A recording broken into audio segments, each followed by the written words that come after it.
लेकिन यहाँ पे मैं देखो आपको एक नियम बता दूं, सेबी का सीधा सा नियम है, ये आपने यूट्यूब पे अभी तक नहीं देखा होगा, मैं आपको सिंपल सा बता देता हूं। अभी तक आपको ये नहीं पता होगा, लेकिन मैं आपको कंप्लीट डिटेल में बता रहा हूं, बिकॉज एज मैं म्यूचुअल फंड डिस्ट्रीब्यूटर हूं, एमफी रजिस्टर्ड, इसलिए यहाँ पे क्या है, जो जो चीजें मैंने सीखी हैं वो सारी चीजें यहाँ पे मैं आपको डिस्कस कर रहा हूं।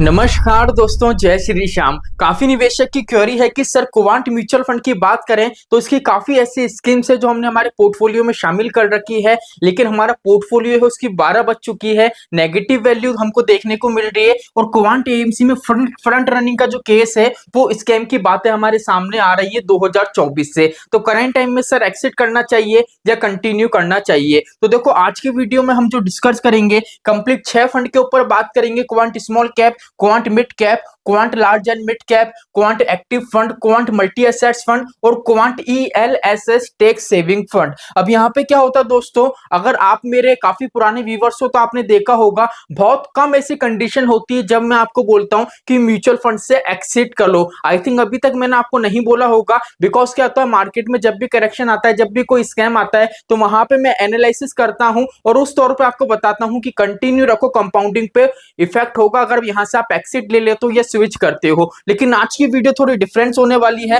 बिकॉज यहाँ पे हम बात करेंगे कुछ और करने वाले हैं। अब अगर फ्रंट रनिंग की बात करें दोस्तों, तो यहाँ पे क्या हुआ था 2024 में जब सेबी ने फ्रंट रनिंग स्कैम यहाँ पे पकड़ा था, तो यहाँ पे क्या हुआ था, हाल ही में कुछ टाइम पहले मैंने वीडियो भी बनाया था, जो संदीप जी हैं उनने ये चीज बोली थी कि भैया हमने फ्रंट रनिंग स्कैम है वो करा भी है और नहीं भी करा है। मतलब क्या है, एक तरीके से हमने गलती करी और गलती नहीं भी करी। तो एक एप्लीकेशन सेबी को दी थी और सेबी ने क्या करा था, वो एप्लीकेशन है उसको खारिज करा या एक्सेप्ट करी, उसकी कोई भी जानकारी अभी हमारे पास नहीं आई है। लेकिन 99% केस ऐसा होता है कि सेबी इस तरीके की एप्लीकेशन होती है उसको खारिज कर देता है। तो यहाँ पे ऐसी कोई अपडेट हमारे सामने नहीं आई। और यहाँ पे सबसे बड़ी चीज हमको देखने को मिली फंड मैनेजर, मतलब फरवरी 2025 में अगर आप देखोगे तो यहाँ पे क्वांट म्यूचुअल फंड की बहुत सी ऐसी स्कीम्स हैं जिनके फंड मैनेजर है बदल दिए गए हैं। उनमें से 6 स्कीम यहाँ पे अभी आपको बोर्ड के सामने दिख रही होंगी। अब यहाँ पे आप सडनली ये चीज सोचो कि अगर ये 6 फंड है,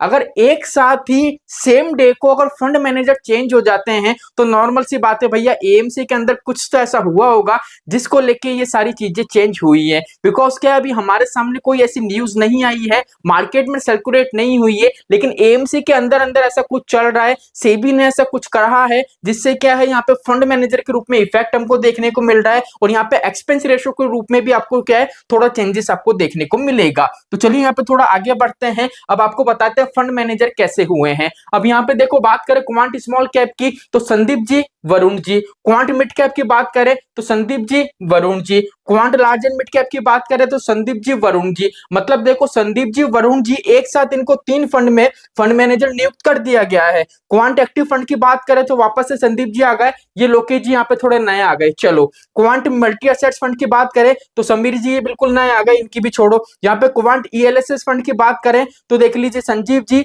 संदीप जी और वरुण जी।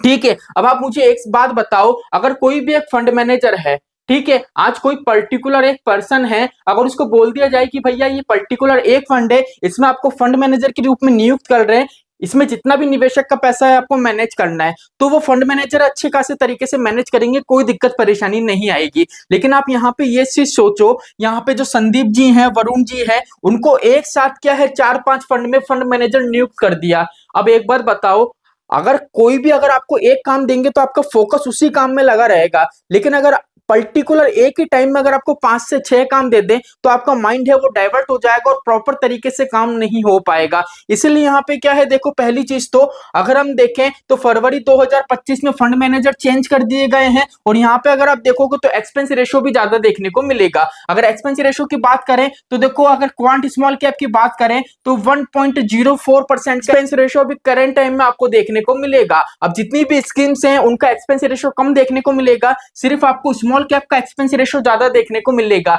अब ऐसा क्यों होता है? बिकॉज यहाँ पे अगर इसका एयूएम देखोगे स्मॉल कैप का तो 26,670, मतलब जितनी भी स्कीम है उससे उसमें सबसे ज्यादा आपको जो एयूएम देखने को मिलेगा वो क्वांट स्मॉल कैप का देखने को मिलेगा। इसलिए फंड मैनेजर 1.04% यहाँ पे एक्सपेंस रेशियो के रूप में आपसे ले रहे हैं। लेकिन यहाँ पे मैं देखो आपको एक नियम बता दूं, सेबी का सीधा सा नियम है, ये आपने यूट्यूब पे अभी तक नहीं देखा होगा, मैं आपको सिंपल सा बता देता हूं। देखो क्या होता है म्यूचुअल फंड में जो लगता है एक्सपेंस रेशियो लगता है वो 3 बेस पे लगता है। पहला तो क्या होगा, मान लीजिए कोई इंडेक्स फंड है, ठीक है, कोई इंडेक्स फंड है तो वहां पे क्या होता है जो एक्सपेंस रेशियो होता है ना वो 1% का होता है मैक्सिमम।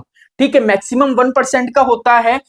यहाँ पे आप ले सकते हो, एक तो ईटीएफ ले सकते हो और इंडेक्स फंड ले सकते हो। यहाँ पे क्या होता है 1% मैक्सिमम होता है। अगर यहाँ पे हम बात करें इक्विटी की तो इक्विटी वाले जितने भी फंड्स होते हैं उसमें जो मैक्सिमम एक्सपेंस रेशियो होता है वो 2.25% होता है। ठीक है, इसके अलावा जितनी भी स्कीम्स होती हैं उनका जो एक्सपेंस रेशियो होता है वो 2% होता है। अभी तक आपको ये नहीं पता होगा लेकिन मैं आपको कंप्लीट डिटेल में बता रहा हूं बिकॉज एज मैं म्यूचुअल फंड डिस्ट्रीब्यूटर हूं, एमफी रजिस्टर्ड, इसलिए यहाँ पे क्या है जो जो चीजें मैंने सीखी हैं वो सारी चीजें यहाँ पे मैं आपको डिस्कस कर रहा हूँ। इसलिए ऐसा नहीं है कि 1.04% है तो इसको ज्यादा माना जाएगा, बिकॉज अगर सेबी की नजर में देखे तो इनकी लिमिटेशन है 2.25% तक की। अगर उसको मद्देनजर रखते हुए हम देखें तो यहाँ पे एक्सपेंस रेशियो हमको कम देखने को मिलेगा। तो एक्सपेंस रेशियो मैंने कंप्लीट आपको बता दिया। एयूएम सबसे ज्यादा स्मॉल कैप का देखने को मिलेगा और होल्डिंग भी सबसे ज्यादा आपको स्मॉल कैप की देखने को मिलेगी। तो सबसे बड़ा सवाल आ रहा है कि सर अब हमको क्या करना चाहिए?